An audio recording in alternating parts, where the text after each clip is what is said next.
Good morning, all you fantastic people out there, and thanks for tuning in for some advice, some motivation, for some inspiration, and for some fantastic interviews. And I bring you to some really great places around the country.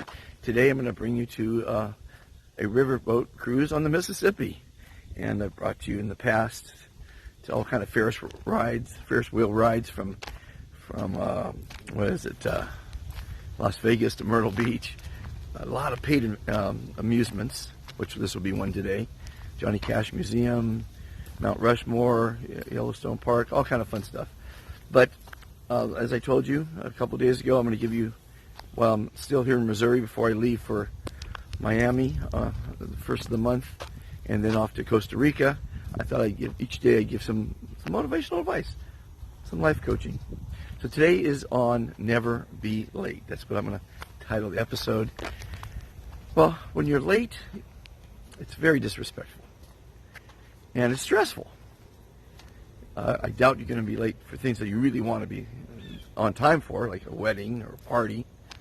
But as I travel around the world, I never have a schedule, so I'm never late. But because I'm scheduling a train ride to Miami and then a flight to Costa Rica and what have you, I can't be late.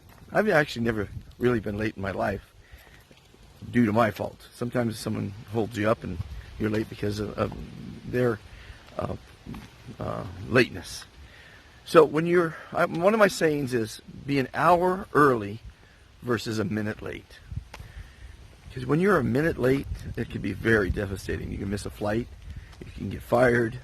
There's an old saying in business, if you're early, you're on time.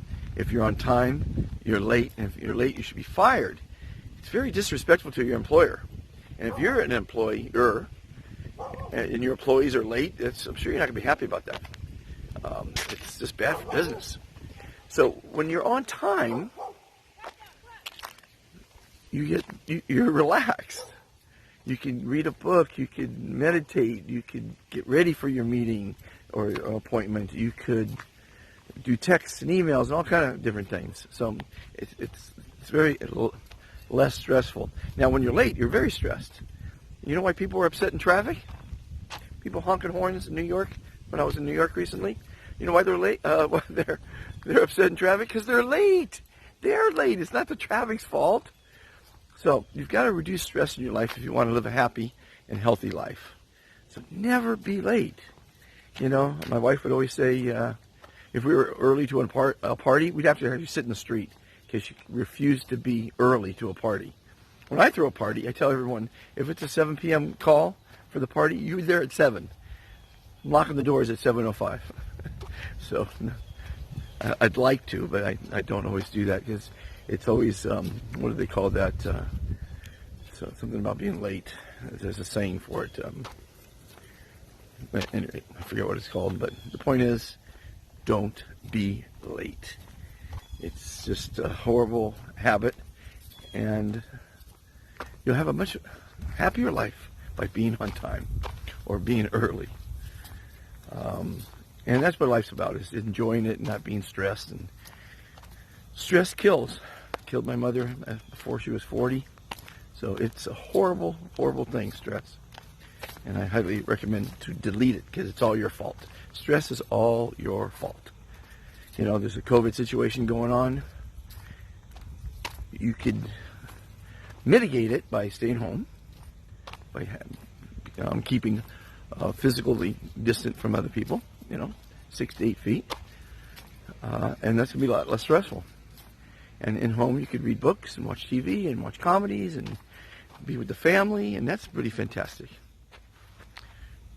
Walking back and forth on the street here. Nice, quiet neighborhood in Missouri. Great friend putting me up for a little bit.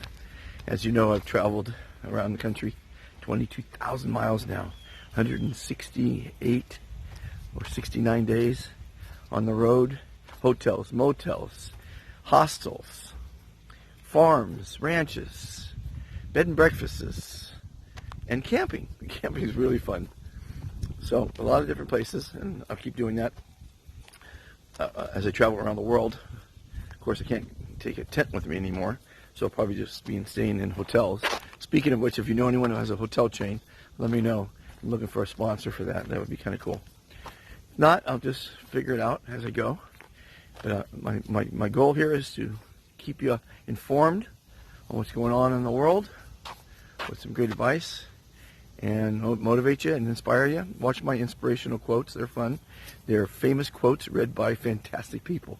I'm going to continue that series. We're going to start cataloging the different categories, like the amusement parks or the amusements that I go to that are paid amusements that I bring to you for free. My cooking shows that are for free, good, fantastic recipes, things like that. So, hope you enjoy everything I'm doing for you and for the world. We're going to make it a kinder and more civil place. Send me your email at drfantastic@befantastictoday.com to become an ambassador. We have over 590 of them now in 43 countries. Very happy to see that people really enjoy what I'm trying to bring to the world. And I want you to join, subscribe, like, and share. Thanks for watching, and tune in later for the Mississippi River Cruise.